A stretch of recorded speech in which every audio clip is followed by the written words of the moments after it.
और इस इंसिडेंट के बाद मुझे ऐसा लगा कि चाहे वो गर्ल हो बॉय हो जो भी है, और आपको पेशेंस रखने चाहिए, ह्यूमैनिटी ग्राउंड्स पे आके दूसरे का भी सोचना चाहिए कि आप किसी भी लेवल पे हो तो आप एक ऐसे नहीं कर सकते कि वो यहाँ पे एक गार्ड था तो आपने उसको एक थप्पड़ लगा दिया जस्ट बिकॉज ऑफ उसने गेट एंट्रेंस नहीं करने दिया। तो ये बहुत ही बेकार है। इस तरह का नेचर, इस तरह का एग्रेशन बिल्कुल नहीं रखना चाहिए। पेशेंसली जितना हो सके, जितना जैसे ड्राइव करते हुए हम पेशेंस दिखाते हैं उसी तरह हमें अपने सोसाइटी में भी पेशेंसली सबसे बात और उनके भी सुनना चाहिए कि क्या रीज़न था। अगर अननेसेसरी वो भी उनको कुछ बोल रहे होते तो हो सकता था कि शायद बात बढ़ जाती है, जो भी था, लेकिन हाथ उठाना, चाहे वो गार्ड उठाता चाहे वो लेडी उठाती, दोनों के लिए बहुत गलत था।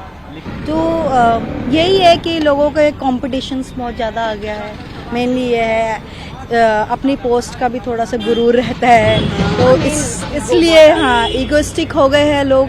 तो और चाहे लेडीज़ हो चाहे जेंट्स से थोड़ा सा सब में हो गया है कि अब हम इक्वल है, हम कुछ भी कर सकते हैं। इक्वालिटी का मतलब ये नहीं है कि आप खड़े होकर सड़क पे किसी को पीटने लग जाए। इक्वालिटी मीन्स कि आपको उस लेवल पे सोचो जो आप कुछ नहीं थे तब भी आप कैसे चीज़ों को हैंडल कर रहे थे, और जब आप कुछ बन चुके हो तो आप कैसे चीज़ों को हैंडल कर रहे हो। यार अब ये तो उनकी सोच है, मुझे नहीं लगता किसी को किसी भी बात पे चांटा जैसी सिचुएशन होनी चाहिए। और मुझे रियलिटी में ये भी नहीं पता कि क्या सिचुएशन रही है या क्या बात हुई है।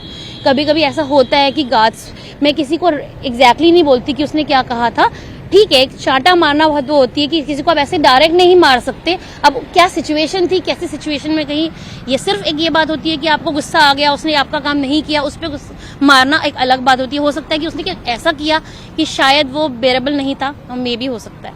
तो मुझे बात का नहीं पता है अभी, ये मुझे आपसे पता चला कि कोई एक मामला और आया है हमारे यहाँ पे, तो आगे कुछ क्या कह सकती हूँ इस बारे में। Thank you.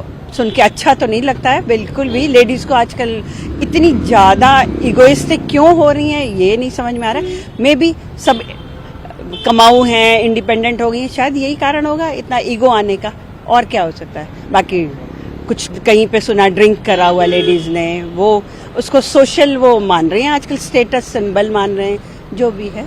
तो ये अच्छी बात तो नहीं है बिल्कुल भी, है ना। क्यों बढ़ रहा है, वही सबसे बड़ा सवाल। तो एग्रेशन का कारण तो यही है ना कि बहुत ज्यादा सेल्फ डिपेंडेंट हो गई लेडीज, तो बस उनको ये लगता है कि हम कुछ भी कर सकते हैं, है ना। तो हावी होने की कोशिश है, जो भी कहिए आप, पर ये अच्छी बात नहीं है, बिल्कुल भी गलत वो है। बहुत गलत है ये चीज़, ऐसा नहीं करना चाहिए। अब पता नहीं क्या मुद्दा रहा होगा क्या नहीं, लेकिन ये चीज़ गलत है। किसी पे भी ऐसे अचानक से हाथ उठा देना, वो भी जो लोग हमारी सुरक्षा के लिए लगे हुए हैं, उनको तुम अब्यूज़ कर रहे हो, बदतमीजी उनके साथ कर रहे हो, तो इस चीज़ पे तो एक्शन लेना चाहिए ताकि आगे कोई दोबारा से ऐसा ना करे। क्योंकि डे बाय डे कभी कहीं ये सब चीज़ें सुनने में आ रही है, और अब देखो हमारी सोसाइटी में भी यही हुआ है, तो गलत है ये सब चीज़ें। महिला के खिलाफ पुलिस ने एक्शन लेना चाहिए, जमानत भी मिल गई है, आपको लगता है सख्त सजा मिलनी चाहिए? बिल्कुल मिलनी चाहिए। उस बंदे का कोई कसूर नहीं है, वो मतलब गार्ड है, सुरक्षा के लिए अचानक से जाके उस पर हाथ उठा देना, तो ये कौन सी मानसिकता है। किसी की भी फ्रस्ट्रेशन गार्ड पे निकालना है, किसी भी ऐसे एम्प्लॉय पे निकालना जो अपने से कम है, तो ये चीज़ ठीक नहीं है बिल्कुल भी। इस पर सख्त से सख्त एक्शन लेना चाहिए।